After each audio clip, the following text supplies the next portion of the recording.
The Professional Women's Hockey League is going to face off in its second season tomorrow. The Toronto Scepters host the Boston Fleet, while the Ottawa Charge visit the Montreal Victoire. There will be a lot of changes, including new rivalries and a controversial no-escape rule. What else can fans look forward to? Well, for more this morning, we're joined by Ellen Hislop, again, co-founder of The Gist. Great to have you back. Yeah, so great to see you. Thanks so much for having me. And we're talking season 2. So, this is sort of the official set-in. What are you most excited for this season? I really think that season 2 is going to set the tone for what the PWHL will be. The first year was chock full of historic firsts. We're talking attendance records, viewership records, really just seeing what it looked like to have a professional, sustainable cross-border league. Now it's seeing where they take that momentum, how the stars play, and if they're able to kind of level up into these new arenas that they're playing in. And so I'm really looking forward to the second year because I think that it really sets up the trajectory for the future of the PWHL. Man, there's so many new things. We'll get to some of them later. New uniforms, new teams. But can we dive into this, the reaction around this new no escape rule? Explain for people who may not be familiar what it means and how it changes the game. I think that it's really genius. And so what the no escape rule essentially means is that when a team commits a penalty, that team that commits a penalty, they have to stay on the ice. So let's say that a defender commits a penalty, they have to go to the penalty box, and those players, so it could be 3 forwards and another defender, have to stay on the ice. And that's really unique because in the NHL and in the PWHL last year, and generally in hockey, you're able to have a line change whereby your special teams, so your penalty killers, are able to come on.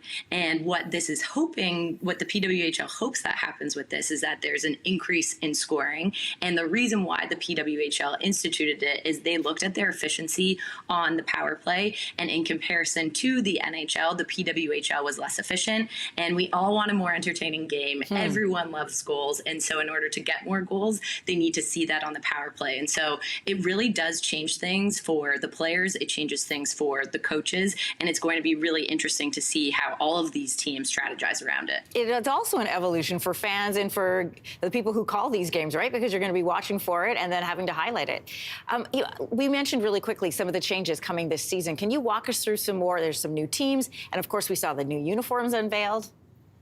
Yes, so there are 6 teams in the PWHL right now. They actually announced in this offseason that they're going to be looking for expansion teams for next season as well. So we can expect 1 to 2 teams for that 2025-2026 season, which is really exciting. We had new team names announced. We had new team logos and colors announced for every single team. And so it's really exciting to really see, again, the evolution of all of these 6 teams. I think that it's been just really exciting to see the PWHL not only evolve on the ice, but also off the ice as a viable business model. All right. Who are some of the players to keep an eye on season 2? Oh my gosh, I think there's so many players to keep an eye on. What's really great about the PWHL is that because it is a small 6-team league right now, I think everyone is a star. I think that there's probably 20 stars that everyone needs to know, but there are 5 key people that I'm going to be keeping an eye on for this season. First is Taylor Heisey. We actually had her on The Gist of It, our podcast, yesterday. She's so great, plays for Minnesota, was the PWHL's playoff MVP last season. The second person that I think that we should all be looking out for is definitely Sarah Nurse. Sarah Nurse is of the Toronto Scepters. She is, I think, far and away a star, not only for Team Canada, but also for the Toronto Scepters. And then when we look at Boston, we have to look at Hillary Knight. She is the captain of Team USA as well. And last season was a little bit of an off season for her, but she really announced that she actually had a little bit of an injury. And so I think that we can expect just her to play at a whole other level.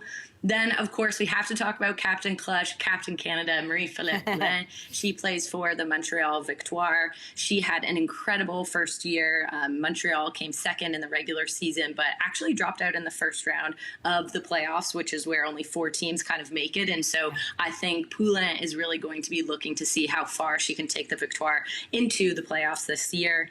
And then moving forward, we have Erin Frankel. I think that we always want to have a netminder in the mix, and she truly stood on her head last year, especially during the playoffs. And so that's someone that we definitely need to be looking out for.